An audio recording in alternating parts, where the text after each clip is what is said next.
I'm Catherine Ross, and I'm here live from the NYSE with Jim Cramer. Jim, let's kick it off by going unfiltered. What's on the top of your mind? Last night, Vice President Biden, pure very statesmanlike, was a great defender of Obamacare and the idea that what people should have is the best health care insurance, not the best health care, which means trying to reform Obamacare to make it so that more people write in different states, not scrapping it.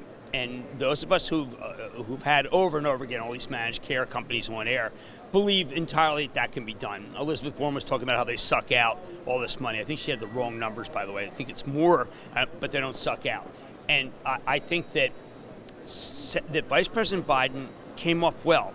And that's why you see those stocks go up, and also, of course, the bank stocks, because Senator Warren speaks for the idea that the banks make too much, and banker executives too. And Biden speaks for a little more status quo. So anything that makes it so Biden's stock is ascended, Biden stock, meaning is good for everybody from J.P. Morgan to UNH. Those are two action alerts names. So that's what's top of mind for me. Now, I want to ask you about the trade war because we got more headlines. And actually, over on Real Money this morning, you wrote a whole column on the stocks that are being held hostage by the trade war. That because I think that there's way too much of this is a China stock, that's a China stock. So I really wanted to set the boundaries. And the one that we should watch is Broadcom. It's down badly. Johnson has a really good piece. I think Broadcom, at a certain point, you have to buy it just because don't underestimate Hawk 10. But I don't know. I've become, remember, I'm a believer that there is no deal on the horizon, which is why I wrote that piece. And there are a lot of people who feel that there's an imminent deal. And my sources indicate that's not the case. We own Caterpillar for action alerts. A lot of those stocks, Dow Chemical, are getting a lift in the belief that there will be an interim small deal. And I'm concerned about that and would be more a seller than a buyer. So for investors who may be wondering, what they've been wondering is whether or not they should take any confidence from this, or just with or should they take the news with a grain of salt? And it sounds like you're saying take it with a grain of salt, be cautious. Look, we have a very difficult Fed meeting coming up where Jay Powell is expected to cut rates, but we got very strong retail sales this morning. Inflation's running a little hotter. The claims have been very low. The numbers would indicate that you don't need to cut. At the same time, the world's cutting, which would make us less competitive. We don't want to be less competitive. And I think the president's right. What you really have to do is undo hikes that shouldn't have happened. I don't fear inflation here. I fear the economy slowing down, which is why I think the president is right.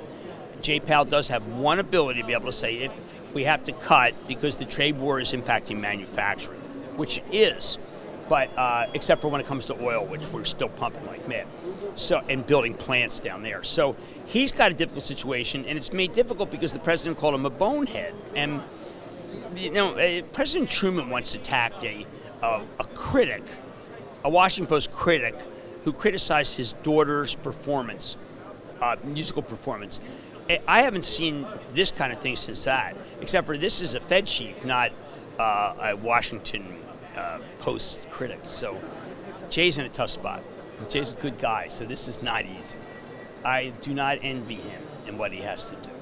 Now, earlier you mentioned Broadcom, and I want to just tell our viewers that Broadcom is our real money stock of the day, which means that we're going to be covering it wall to wall over on realmoney.com. But I think that this is also a time where I can ask you, Jim, last night, Hawk 10, he said that they're not sure what's going to happen in 2020. And on top of that, he expects a bottom in the semiconductors. Well, that's what the bottom of semiconductors, he basically pre-announced not that long ago. And I think if you parse what he said last night is, look, we're ever closer to a bottom, which is true. I think that the negative is not what people are saying. The negative is Symantec too hard to turn? Because he's a hardware guy. We saw a big decline when he bought CA. I said buy it. Now we're seeing the big decline when he's buying Symantec, and I'm saying buy it. I don't know whether you can do it today because I think that the market could only end up with a bias down today. And the reason I say that is because we've had such a run. I mean, remember in Real Money last night, what I wrote was, just be careful. The oscillator is very, very overbought, and I don't expect a deal imminent. I do fear, by the way, that someone from the president's team comes out and says, hey, look, for background, there really isn't going to be any interim deal. And if that's the case, we'll get hit. Last night, President Trump came out and said that he is looking into an inspirational tax cut. But with a budget deficit that's topping $1 trillion, is that really in the cards for now? Funny. I mean, Senator Warren and Vice President Biden seem to be far more concerned about the deficit than President Trump, and it's quite a reversion from what the Republicans versus the Democrats. I think that he feels that we need we need that cut because of Jay Powell. Remember, he is relentless. The Powell has to take back rate hikes that he shouldn't have made.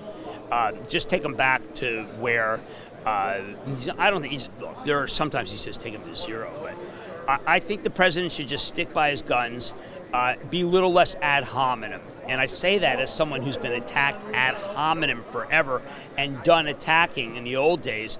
It just doesn't get the job done. The president likes it, draws attention to it, but it's Jay Powell, he's making his case harder. He's making Jay's job harder. Don't make his job harder. The president listens, so I just don't. I happen to know that, but that's all right.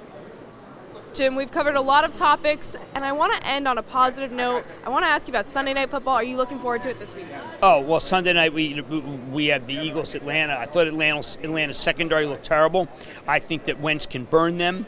I think we're good against the run. I think Julio will still get his 11 catches. It doesn't mean Chuck Robinson, you can't play Julio in your fantasy. Last night I had Godwin. Why did I have Godwin? Because Bill Enright, who is our unbelievable guru, as part of our bull market fantasy, suggested that I start Godwin. A lot of people felt that there were other players like Evans that should have been started, or O.J. Howard. They disappointed. It was all Godwin, and what I can tell you is there are a lot of people who are in 3, 4, 5 leagues that are watching. Guys, this program is on steroids. And if you get one takeaway, if you play fantasy, Bill Enright is the real deal. Would I have played Godwin? Thursday night curse, I didn't want to play anybody. He said, no, you got to play Godwin. I didn't like how Jameis was positioned. He said, no, you got to play Godwin. I said that I just think that Evans is going to get the touch. No, you got to, wow. The targets were right. The touchdown was right. There's a star is born. And the way you knew about it was to listen to Bill. He is money. So watch our broadcast. And am I spending a lot of time on it? All I'm doing is regurgitating all the stuff that I would have done anyway. He's spending the time. He is so... Look, you heard it. I think he's fantastic. He's so nice. He's fantastic. He's so smart about this stuff. He's really good. It's fantastic. And guys, if you missed our show yesterday, you can go to bullmarketfantasy.com to rewatch it. You definitely should. We had such fun segments like the stocks versus stats, bull versus bear, all these fun segments. For Browns, and we do a lot of analogies to stocks because it's the same discipline. Guys, it's fun, it's entertaining, and if you do fantasy, holy cow, it's more insightful than anything. And believe me, as I haven't done fantasy since '79, that's saying something. All right, Jim, thanks for joining us today. Guys, thanks for watching. If you're on TheStreet.com or on Facebook, we are now switching over to our Action Alerts Plus Daily Rundown show. You can find us over on ActionAlertsPlus.com. I'm Catherine Ross, and I'll see you on Monday.